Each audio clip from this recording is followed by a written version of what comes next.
সুপ্রিয় শিক্ষার্থী, আসসালামু আলাইকুম। আরিফস একাডেমির পক্ষ থেকে তোমাদেরকে জানাই শুভেচ্ছা। আশা করি তোমরা ভালো আছো এবং সুস্থ আছো। তো আজকে আমি তোমাদের গণিত বইয়ের পৃষ্ঠা নম্বর ৭৯ এ ৩, ৪ এবং ৫ নম্বর অঙ্কের সমাধান করে দেব। ঠিক আছে? তাহলে চলো শুরু করা যাক। তো প্রথমে আমরা ৩ নম্বরটা সমাধান করব। তো এখানে দেখো লেখা আছে সুমির উচ্চতা। ঠিক আছে? সুমির উচ্চতা ১৩২ সেন্টিমিটার। সুমির উচ্চতা ১৩২ সেন্টিমিটার। মৃত্যুর উচ্চতা সুমির উচ্চতা অপেক্ষা ৫ সেন্টিমিটার বেশি। ঠিক আছে? তাহলে দেখো এখানে সুমির উচ্চতা আমাদের দেওয়া আছে ১৩২ সেন্টিমিটার, আর মৃত্যুর উচ্চতাটা বলছে কি সুমির থেকে ৫ সেন্টিমিটার বেশি। ঠিক আছে? তাই এখন বলছে রিতার উচ্চতাও আবার এখানে দেওয়া আছে, দেখো ১৪১ সেন্টিমিটার। মিতু ও রিতার উচ্চতার পার্থক্য কত সেটা বের করতে হবে। ঠিক আছে? তাহলে প্রথমে আমাদেরকে এখানে কিন্তু দেখো মিতুর উচ্চতা কত সেটা কিন্তু আমাদের দেওয়া নাই। তাহলে এখানে আমাদের প্রথমে মিতুর উচ্চতা বের করতে হবে। হ্যাঁ, এখানে মিতুর উচ্চতা কিভাবে বের করব সেটার ক্লু দেওয়া আছে এখানে। ঠিক আছে? তো আমরা এটা কিন্তু সহজে করতে পারবো। তো এখানে দেখো লেখা আছে সুমির উচ্চতা ১৩২ সেন্টিমিটার, আর মিতুর উচ্চতা সুমির উচ্চতা থেকে ৫ সেন্টিমিটার বেশি। তার মানে এই ১৩২ এর সাথে যদি আমরা ৫ যোগ করে দিই তাহলে কিন্তু আমরা মিতুর উচ্চতাটা কি পেয়ে যাব। ঠিক আছে? তো প্রথমে আমরা এখানে লিখব যে সুমির উচ্চতা, ঠিক আছে, যেটা লেখা আছে সেটা আগে প্রথমে লিখব যে সুমির উচ্চতা। সুমির উচ্চতা সমান সমান ১৩২ সেন্টিমিটার। ঠিক আছে? অতএব তাহলে এখন মিতুর উচ্চতা মিতুর উচ্চতা সমান সমান তাহলে কি হবে ৫ সেন্টিমিটার বেশি, তাহলে ১৩২ যোগ ৫ সেন্টিমিটার। ঠিক আছে? তাহলে ১৩২ এর সাথে যদি ৫ যোগ করি তাহলে ১৩৭ সেন্টিমিটার। ঠিক আছে? তাহলে এখন আমরা মিতুর উচ্চতাটা কি পেয়ে গেলাম। এখন বলেছে প্রশ্ন দেখো মিতু ও রিতার উচ্চতার পার্থক্য কত? পার্থক্য মানে কি আমাদেরকে বিয়োগ করতে হয়। ঠিক আছে? তাহলে এই যে এখানে দেখো ঋতুর উচ্চতা দেওয়া আছে ১৪১ সেন্টিমিটার। আচ্ছা, আচ্ছা। তাহলে এখন দেখো, তাহলে এখানেও এখন লিখে দেই যে ঋতুর উচ্চতা, তাহলে যেটা বড় সেটা প্রথমে লিখতে হবে, তাই না? ঋতুর উচ্চতা ১৪১ সেন্টিমিটার, তাহলে এটা বড়, সমান সমান ১৪১ সেন্টিমিটার। আচ্ছা, আর মিতুর উচ্চতা পেলাম, তাহলে এখানে লিখি মিতুর মিতুর উচ্চতা মিতুর উচ্চতা সমান সমান ১৩৭ সেন্টিমিটার। তাহলে পার্থক্য মানে আমাদেরকে কি করতে হবে? বিয়োগ করতে হবে। ঠিক আছে? তাহলে যদি বিয়োগ করি তাহলে দেখো ১১ থেকে ৭ বাদ দিলে ৪, হাতে থাকবে ১, ৩, তাহলে ৩ কে ১ দিয়ে দিলে ৩ হলো ৪, ৪ থেকে ৪ বাদ দিলে ০, বাম শূন্যের দাম, আচ্ছা ১ থেকে ১ বাদ দিলে ০, তাহলে বাম শূন্যের কোনো দাম নাই, তাহলে ৪ সেন্টিমিটার। ঠিক আছে? তাহলে মৃত ও রিতার উচ্চতার পার্থক্য। ঠিক আছে? তাহলে উচ্চতার পার্থক্য, ঠিক আছে? পার্থক্য সমান সমান ৪ সেন্টিমিটার। ঠিক আছে? তাহলে আমরা এখানে উত্তরটা লিখে দেব যে উত্তর উত্তর সমান সমান কি ৪ সেন্টিমিটার। ঠিক আছে? তাহলে আশা করি তোমরা এটা বুঝতে পারলা।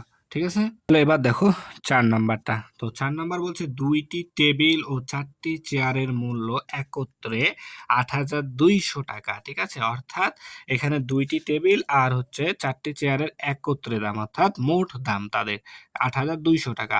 ঠিক আছে? এখন একটি চেয়ারের মূল্য দেওয়া আছে আমাদের ৮০০ টাকা। দেখো এখানে বলছে একটি চেয়ারের মূল্য ৮০০ টাকা হলে একটি টেবিলের মূল্য কত? ঠিক আছে? তাহলে দেখো এখানে দেওয়া আছে চেয়ারের দাম, আর আমাদের চাইছে কিসের দাম? টেবিলের দাম। ঠিক আছে? তবে এখানে আরো একটা হিন্টস দেওয়া আছে, সেটা হচ্ছে দেখো ২টি টেবিল ও ৪টি চেয়ারের দাম একত্রে দেওয়া আছে। ঠিক আছে? তাহলে একটি চেয়ার, আচ্ছা এখানে দেখো একটি চেয়ারের মূল্য ৮০০ টাকা, আর আমরা চেয়ার কিনেছি কয়টি? ৪টি। তাহলে প্রথমে আমাদের ৪টি চেয়ারের মূল্যটা বের করে ফেলতে হবে। ঠিক আছে? তাহলে আমরা দেখো এখানে একটি চেয়ারের মূল্য কত দেওয়া আছে? ৮০০ টাকা, তাই না? তাহলে লিখবো একটি চেয়ারের মূল্য সমান সমান ৮০০ টাকা। ঠিক আছে? একটি চেয়ারের মূল্য সমান সমান ৮০০ টাকা। তাহলে আমরা চেয়ার কিনেছি কয়টি? ৪টি। তাহলে অতএব ৪টি চেয়ারের মূল্য, তাহলে একটির দাম যদি ৮০০ টাকা হয় তাহলে ৪টির দাম কি আরো বেশি হবে, তাহলে গুণ করতে হবে, তাই না? তাহলে ৮০০ গুণন ৪ টাকা। তাহলে যদি এখন গুণ করি তাহলে এখানে ২টা শূন্য বসবে, ৪ আষ্টায় ৩২, ৩,২০০ টাকা। ঠিক আছে? ৩,২০০ টাকা। তাহলে দেখো এখানে আমরা 4টি চেয়ারের দাম পেয়ে গেলাম, ঠিক আছে? তাহলে এখন যদি আমরা এই 4টি চেয়ারের দাম এখান থেকে বাদ দিয়ে দিই মোট দাম থেকে, তাহলে থাকবে আমাদের 2টি টেবিলের দাম। তাহলে কিন্তু 2টি টেবিলের দাম জানা থাকলে একটি টেবিলের দাম আমরা খুব সহজে বের করে ফেলতে পারবো। তাহলে এখন আমরা কি করব? বিয়োগ করব, ঠিক আছে? তাহলে এখানে আমাদের দেওয়া আছে কি যে 2টি টেবিল, তাহলে আমরা এটা লিখি যে 2টি টেবিল ও 4টি চেয়ারের মূল্য সমান সমান ৮,২০০ টাকা। ঠিক আছে?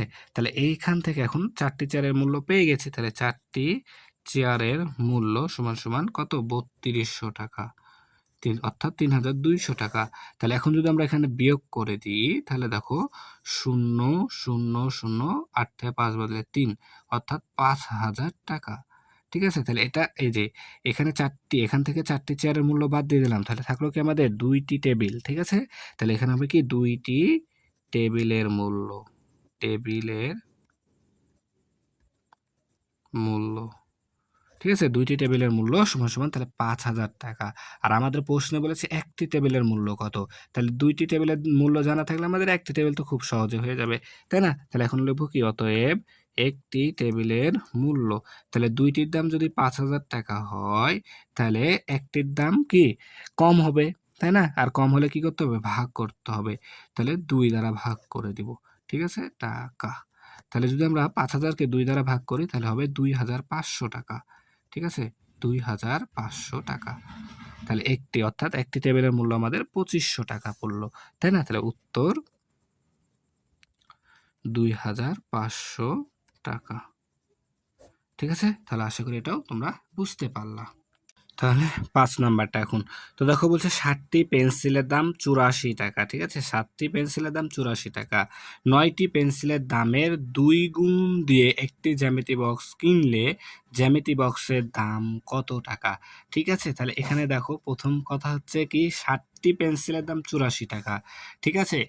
আর বলা হচ্ছে যে ৯টি পেন্সিলের দাম, ঠিক আছে? ৯টি পেন্সিলের দাম যত টাকা হবে তাকে যদি ২ দ্বারা গুণ করি তাহলে একটি জ্যামিতি বাক্সের দাম চলে আসবে। ঠিক আছে? তাহলে প্রথমে দেখো এখানে আমাদেরকে ৯টি পেন্সিলের দাম বের করতে হবে। ঠিক আছে? তাহলে দেখো এখানে দেয়া আছে ৭টি পেন্সিলের দাম, তাই না? তাহলে এখান থেকে যদি একটি পেন্সিলের দাম বের করতে পারি তাহলে খুব সহজে কিন্তু আমরা ৯টি পেন্সিলের দাম বের করে ফেলতে পারবো। ঠিক আছে? তাহলে এখন লিখব কি যে ৭টি পেন্সিলের দাম, তাহলে ৭টি পেন্সিলের দাম সমান সমান ৮৪ টাকা। ঠিক আছে? ৮৪ টাকা। ঠিক আছে? অতএব তাহলে একটি পেন্সিলের দাম, তাহলে দেখো ৭টির দাম যদি ৮৪ টাকা হয় তাহলে একটির দাম কি? কম হবে। আর কম হলে কি করতে হবে? ভাগ করতে হবে। তাহলে ৮৪ ভাগ ৭ টাকা। ঠিক আছে? ৬০ টাকা। তাহলে এখন যদি আমরা ৭ এর ঘরে নামতা ৮৪ পর্যন্ত পড়ি তাহলে ৭ বারং ৮৪। ঠিক আছে? তাহলে একটি পেন্সিলের দাম পড়ল কত টাকা? ১২ টাকা। ঠিক আছে? তাহলে একটি পেন্সিলের দাম কত টাকা? ১২ টাকা। তাহলে এখন আমাদের বলেছে কয়টি পেন্সিলের দাম? ৯টি পেন্সিলের দাম, তাই না? তাহলে এখন লিখব কি? অতএব ৯টি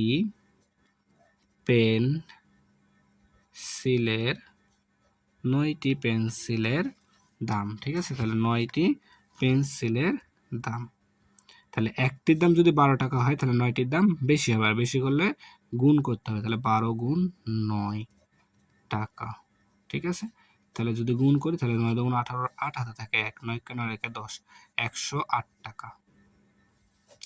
তাহলে এখানে আমরা ৯টি পেন্সিলের দাম পেলাম কত টাকা? ১০৮ টাকা।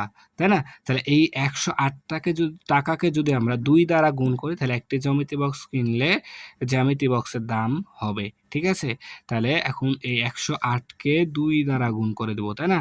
তাহলে আমরা লিখব কি? থামো, প্রশ্ন বলছে জ্যামিতি বক্সের দাম কত? তাহলে আমরা এখন লিখব অতএব জ্যামিতি বক্সের দাম, তাহলে অতএব জ্যামিতি